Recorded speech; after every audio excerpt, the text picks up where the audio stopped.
bulchiinsa yeroo naannoo Tigraay kan ta'an Jeneraal Tsaadqaan Gabratinsaa'ee waraanni Itoophiyaa fi Eertiraa gidduutti ka'uu waan hin oolle ta'uu ibsan.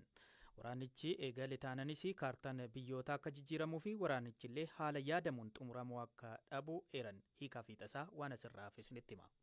Jeneraal waraanaa Itoophiyaa duraanii fi amma miseensa bulchiinsa yeroo naannoo Tigraay ta'an Jeneraal Tsaadqaan Gabratinsaa'ee sodaa naannoon Tigraay ammas dirree waraanaa taatii jedhu qabaachuu himan. Waraanni haaraan Itoophiyaa fi Eertiraa gidduutti ka'uuf deemaa kan jedhan Jeneraal Tsaadqaan yoo waraanichi gaggeeffame immoo kaartaan biyyoota lameenii fi naannoo gaanfa Afrikaa ni jijjiirama jechuun barreessan. Xinxaalaan gaanfa Afrikaa amma dura BBC'n dubbise Abdurrahman Saayid yeroo kamittiyyuu Itoophiyaa fi Eertiraa gidduutti waraanni banamuu danda'a jedhanii ture. Jeneraal Tsaadqaanis yaaduma xinxaalaa kana deeggaru barreessan. Erga mootummaan Itoophiyaa waliigaltee Pretoria TPLF waliin mallatteessee waliigalteen Itoophiyaa fi Eertiraa laaffachaa dhufeera waraanni waan ka'uu hin oolledha jedhan. Jeneraal Tsaadqaan mootummaan Eertiraa yeroo waraana Tigraay gara mootummaa Itoophiyaa guruun yakka adda addaa raawwachuun himatan amma immoo hooggantoota TPLF gidduutti qoodinsa uumaa jira jechuun mootummaa Eertiraa himatu. Jeneraal Tsaadqaan sadarkaa itti aanaa pirezidaantii bulchiinsa ce'umsa naannoo Tigraayitti ijaarsa sirna dimookiraasiitti hojjetu. Gara mootummaa federaalaa fi Getaachoo Raddaa guruun qoqqoodamiinsa TPLF fi inumaayyuu sababa jedhamanii kan himatanis jiru. Qoqqoodinsi siyaasaa TPLF keessa amma jiru balaa akka qabu kan ibsan Tsaadqaan qondaalonni olaanoo TPLF kana duraa fi amma yakka hojjechaa turanitti gaafatamummaa jalaa of baasuu fi sodaa qaban irraa kan ka'e gara Isaayas goraa jiru jechuun rakkoo keessoo TPLF himan. Gareen kun Isaayas waliin ta'uun bulchiinsa Abiy Ahimad aangorraa kuffisuun gara aangootti of deebisuuf abbalu jechuunis ibsan. Mootummaan Eertiraa injifannoo argachuuf uummata afaan Tigree dubbatan gara kibbaa jiran balleessu yaada garuu ammoo deeggarsa uummata Tigree malee injifannoo argachuu miti jiraachiyyuu akka hin dandeenye beekaa jedhan. Waraanni kamiyyuu biyyoota lamaan gidduutti ka'uu malu yeroo dheeraa gaafachuu mala kan jedhan Jeneraal Tsaadqaan gama lamaaniin garuu waan yeroo gabaabatti dhumu godhanii nama amansiisuuf yaaluu malu jedhan. Waraanni kun yeroo barbaades haa gaafatu haala barbaadenis haa gaggeeffamu naannicha keessatti garuu miidhaa guddaa qaqqabsiisaa jedhan. Yeroo waraanichi dhumu kaartaan naannichaa amma jiru kun bifuma kana qabatee waan hafu miti jechuun barreessan. Gaanfa Afrikaa keessa michummaan biyyoota adda addaa jiraachuu akka malu kaasanii yoo waraanichi jalqabe yeroo xiyyeeffannoon addunyaa gara waraana Yukreenii fi Raashiyaa akkasumas baha giddu galeessa fi DR Koongootti deebi'e keessatti ta'a jedhan. Waraanni Itoophiyaa fi Eertiraa jalqabnaan biyyoonni akka bifa addaa qabaatus shoora olaanaa qabatan United Arab Emirates, Saudi Arabiyaa, Iraan, Masrii fi Tarkii akka ta'an ibsan. Tigraay dirree waraanaa hiree xumura waraanichaa murteessitu taati miidhaan isaas naannichaaf guddaa ta'a kan jedhan Jeneraal Tsaadqaan kaayyoon Tigraay waraanicha oolchuu fi waliigalteen Pretoria akka hojiirra oolu gochuudha jedhan. Imaammata karaa nagaa mootummaa Eertiraa waliin jiraachuu fi imaammata waraanaa hambisuu hordofuun hojii bulchiinsa naannichaa ta'us eeran. Yeroo waraana kaaba Itoophiyaa sana Jeneraal Tsaadqaan ajajoota waraanaa humnoota TPLF yeroo sana keessaa tokko turan. Waraana Itoophiyaa fi Eertiraa gidduutti bara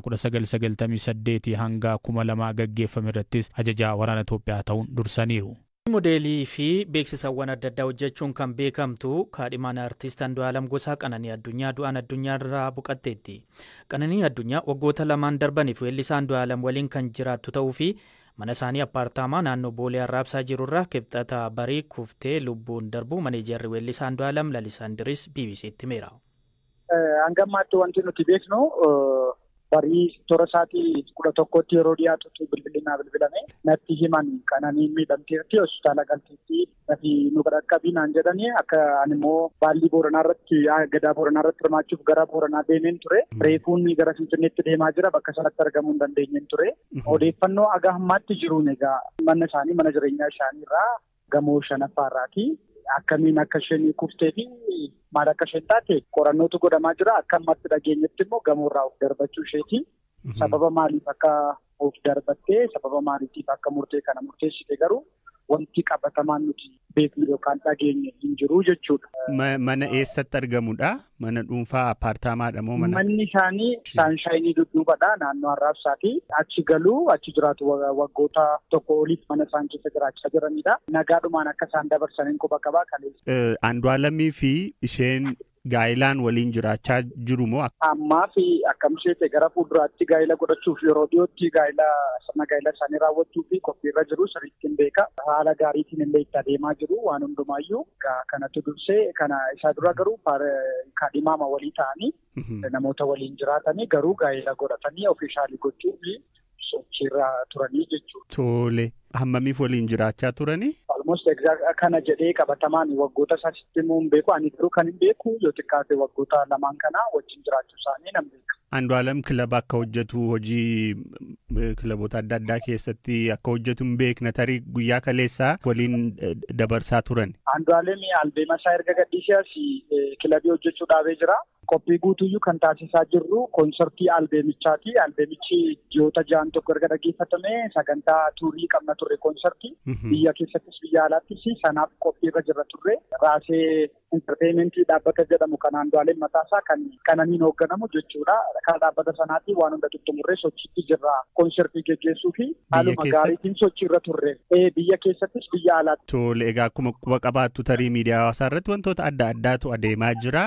Ta'ii kana hojii walii qabatee Andu'aalem to'annoo jala ooleera.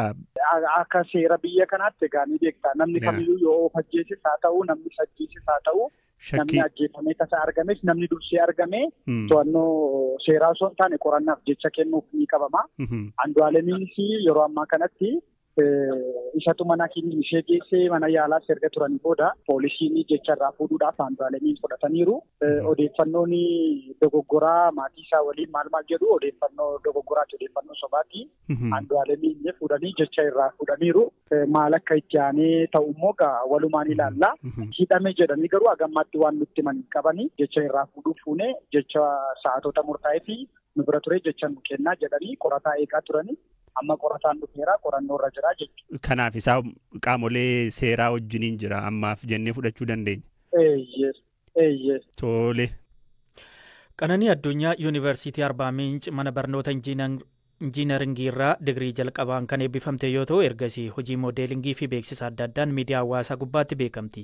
Guyyaa dhaloota ishee torban dhufu kabajuudhaa fi guyyaa kaleessaa Andu'aalem waliin sagantaa suuraa ka'uu gaggeessaa akka oolan kan hime lalisan iddoo isheen kuftee fuudhee hospitaala kan geesse Andu'aalemii fi maatii isaa ta'uu hime. Qorannoon reeffaa hospitaala Minilikiitti jalqaba hospitaala Yaaneet jedhamu kan naannoo mana isaanii jiru tokko naannoo hayaata mana isaanii jiru tokkotti geessanii achi aga bariitti erga ture booda poolisiin dhufee reeffa achi fuudhee gara Minilikiitti geesse qorannoon reeffaa taasifame rizaaltiin qorannoo aga ba'utti immoo reeffi gara sulultaa maatii ishee bira deemee jira. Sirni awwaalchaa Finfinneetti ni raawwata jechuudha. Haala du'a Qananii Addunyaa ilaalchisee poolisii magaalaa Finfinnee irraa Muummee Itoophiyaa Dr. Abiy Ahimad dhiyeenya diroonii waraanaa fi tajaajila garaagaraaf oolu dura alaa bitamu biyya keessatti oomishuu dabalatee warshaa meeshaa waraanaa hanga taankii biyya keessatti oomishuu fi alatti erguuf dandeessisullee horachuu ibsaa turan. Ofii sochii biyyattiin dandeettii fi meeshaa waraanaa ishee irra deddeebiin agarsiisaa jirtu kun maal akeekaa kan jedhu irratti Waayilikoo Galaanaa Balaay biyya Siwiizerlaand Yuunivarsiitii Zuurik irraa qorataa fi barsiisaa dhimma siyaas-dinagdee gaanfa Afrikaa kan ta'an Dr. Assabaa Raggaasaa dubbiseera. Biyyoonni adda addaa humna waraanaa isaanii yeroo lolaaf qophaa'anii ifa godhu suni ergaa dabarsuu qaba. Waan isaan loluuf ba'anii fi ergaa dabarsuu qabachuudha. Qophoofnee jirra humna qabna kan jedhu sodaachisuudha. Kaayyoon isaa maali ani jedhu tokko humna alaatii ergaa dabarsuudha. Inni kan garuu uummatuma isaanii warri uummata isaanii wal lolaa jiranii aangoo isaanii waraana irratti warri hundeeffatanii uummatuma isaanii ittiin sodaachisuudhaafis. Itoophiyaan yeroo gabaabaa keessatti meeshaalee waraanaa galtee raayyaa biyya ta'uu bira darbee kan biyyoota alaaf illee oomishu ta'uu danda'eera waan jedhu kanarraa wanti hubatan maali? Tariitii namni yeroo gabaabaa keessatti kanarra geessetti biyyi sun kan jedhu gaafachuu danda'a. Waan lamatti jira kana tokko bajetuma ofii ishee qabdus biyyi sun haa ta'u gargaarsa biyya biraarraa argatuuni hunda isaa gara meeshaa waraanaa irratti investi gochuu irratti bobbaate taanaani kun akka jabinaatti kan ilaalamu iyyuu hin ta'in baay'ee kufaati agarsiisa jechuudha. Silaati yeroo kanarratti warshaa meeshaa waraanaa oomishutu hin ta'in kan hundeeffamuu qabu warshaalee dinagdeef ta'an daddaati